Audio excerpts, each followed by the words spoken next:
दोस्तों खेसारी लाल यादव का जलवा तो अब पूरी दुनिया देख रहा है, लेकिन आप लोगों को वेट हमेशा खेसारी लाल यादव नए नए जगहों पर देखने को मिलता ही है। तो एक बार फिर से खेसारी लाल यादव आप लोगों के बीच आ रहे हैं 27 तारीख को। जी हाँ दोस्तों, ये आप लोगों को पक्की सुनाई दे रहा है कि 27 तारीख को एक बार फिर से खेसारी लाल यादव बिहार के बक्सर में आ रहे हैं, जहां पर अखिलेश कश्यप का घर है।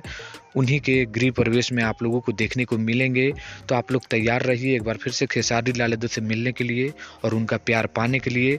तो बस आप लोग तैयार रहिए 27 तारीख को, जिसकी सूचना आज ही लाइव में विवेक सिंह ने अखिलेश कश्यप के साथ दिए हैं। तो आइए उसको भी सुन लेते हैं और इस वीडियो को लाइक करिए, शेयर करिए। ये छोटा सा अपडेट था, आप लोग जरूर कमेंट करके बताइएगा कि आप लोग आ रहे हैं कि नहीं। मिलते हैं नेक्स्ट वीडियो में, धन्यवाद।